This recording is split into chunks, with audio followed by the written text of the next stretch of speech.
only natural that we want to compare them to the Series X. So let's do that. Starting off with the newly announced PS5. Now, if you managed to actually sit through all of Sony's GDC presentation without falling asleep, you probably know exactly what we're going to talk about. If you were bored to death, however, this should serve as a nice recap. Now, we want to take just a couple of seconds to clear a few things up.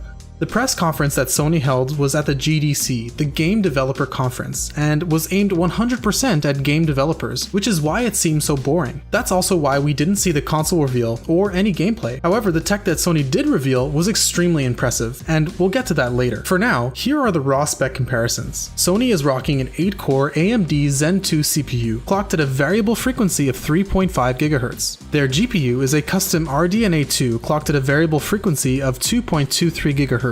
Boasting up to 10.28 teraflops and 36 CUs. For memory, the PS5 has 16 gigs of GDDR6 RAM. Base storage is 825 gigabytes of custom NVMe flash storage with expandable storage available. The PS5 also supports 4K UHD Blu-ray with the potential of 120 FPS and 8K gaming, as well as ray tracing and backwards compatibility with the PS4 and PS4 Pro.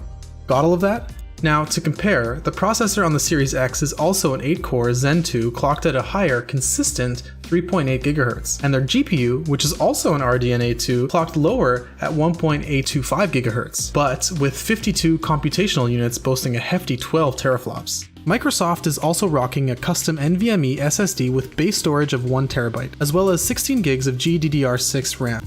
It also supports 4K UHD Blu-ray and the potential for 8K and 120 FPS gaming, as well as ray tracing.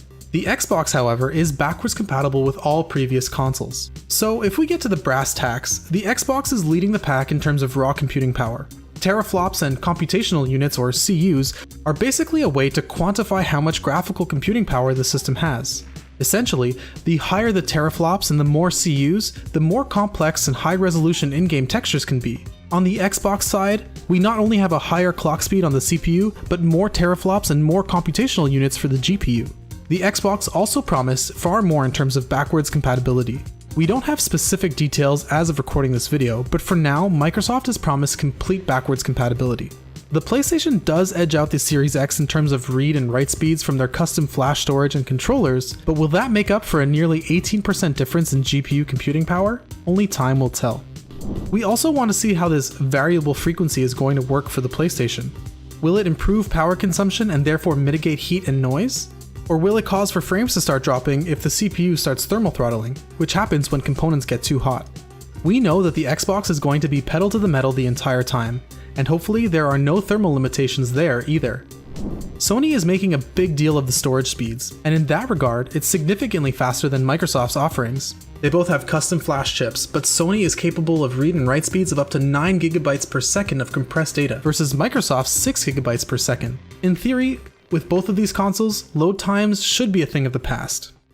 With the current gen that we have now, the hard drives are not even fast enough to load textures into games as we run through the world, which is why we have loading screens. In fact, a lot of games have narrow, winding staircases or long elevator rides just to load textures without giving us the actual loading screen. A clever way to get around loading screens, sure, but a huge headache for game developers. Removing or minimizing load times is great, but Sony aims to do a bit more with their storage solution. Their thought process is that by removing any bottlenecks that loading textures and data brings, the CPU and GPU can focus solely on rendering the game, and despite its weaker numbers on paper, the components can work much more efficiently, delivering better performance in a quieter, cooler package. So then, which console is actually going to be better? Well, right now that's impossible to say. If we're talking purely about numbers, the Xbox Series X is the more powerful machine. How that will translate to real-world performance remains to be seen. While we don't have too much more information on the PS5 other than its specs, Microsoft did give us a pretty good look at what to expect from the monster that is the Series X.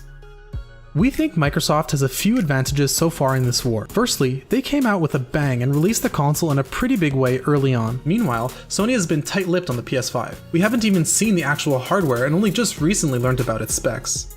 Also, even though their GDC conference was just for developers, thousands of gamers watched and were met with a snore fest. When so much of a successful launch is built around hype, Sony is definitely not creating any. Now with the numbers game happening, it's no question that the Series X is on top in people's minds.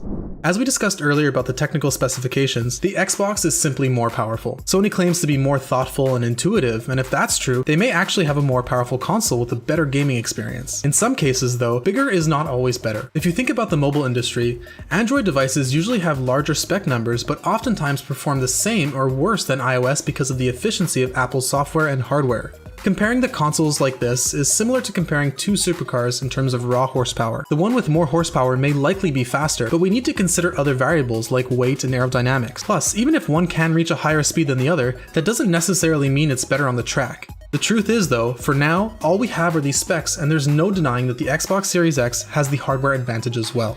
Now, a console is nothing without games, and while Sony promised hundreds of PS4 and PS4 Pro titles at launch as well as exclusives, we have no names or ideas of these games. Microsoft has come out of the gate with their Game Pass, which is like a subscription-based service reminiscent of Netflix. While PlayStation Now is half the price of Game Pass still seems like it's the better of the two services. With Game Pass, you're getting exclusive titles delivered right to the service at launch. You get access to discounts on certain games, and it can even be bundled with Xbox Live. Not only that, all 400 games can be directly downloaded to your device to improve gameplay. While Sony does offer 800 games, not all of them can be downloaded, so if you don't have a great internet connection, you might experience some lag and buffering. With Microsoft's Play Anywhere and smart delivery features, they extend the lead even further. Play Anywhere allows you to, well, you guessed it, play anywhere. Microsoft exclusive games can be played both on PC and Xbox and vice versa. Smart delivery ensures that you never have to re-buy a game. If you get Cyberpunk 2077 on the Xbox One X, you can play it when it's released on the Series X at no extra cost. So after all of this, it would seem as though Microsoft has the lead in nearly every category, and if we're looking purely at the spec sheet,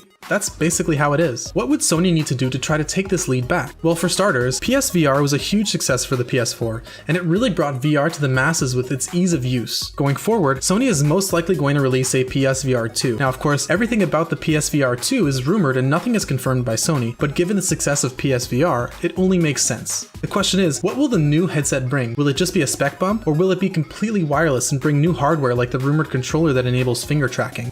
During Sony's conference, Sony's lead system architect Mark Cerny discussed a new breakthrough technology for audio immersion that they called Tempest. In short, Tempest is set to completely immerse you in a game with such high precision that it could even fool you into thinking the sounds are happening in real life. With hundreds of audio panes, the PS5 will be able to pinpoint audio to specific locations, and we believe that this will be crucial when it comes to VR games. Sony said that this feature will be available only through headphones at first, but they plan on releasing the tech to other sound sources such as televisions, where if you're sitting directly in front of the TV, they'll be able to make sounds appear as if they're coming from behind you.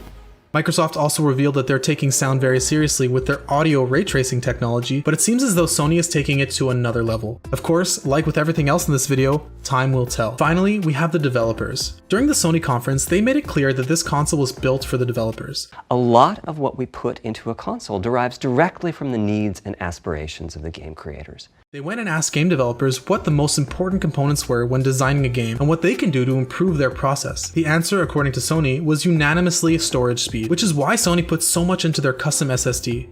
Sony, among many other developers, hate that everything is compared with teraflops. As it is right now, teraflops is a very ambiguous way of measuring power. Not all teraflops are measured equally. Andrea Piscino, founder of Ready at Dawn Studios, said that the PS5 was, quote, one of the most revolutionary, inspired home consoles ever designed. While game director for Naughty Dog said, people don't even know how big of a leap this is in terms of game design. If Sony's vision of how their internal components will work together harmoniously is correct, it's likely that this console is going to be far more capable than the Series X, but that still may not be enough. Sony would need to revamp their PlayStation Now and have exclusive titles available at launch, as well as increase the support for backwards compatibility. They released a statement to clarify that an overwhelming majority of the 4,000 PS4 titles will be playable on the PS5. The question is, when? We'd also love to see support for the PS3, PS2, and even PS1 games. For now, all we can do is wait and see what will happen. Be sure to subscribe to get more updates as news keeps coming in about these new consoles. We're really excited to see what happens. We think that a rising tide raises all ships, and we can't wait to see what Microsoft and Sony have up their sleeves. Do you think that Sony's claims of intuitive hardware is smoke and mirrors to cover up the lower numbers? Is Microsoft going to blow Sony out of the water this year with their improved services and insane hardware specs? Let us know in the comments.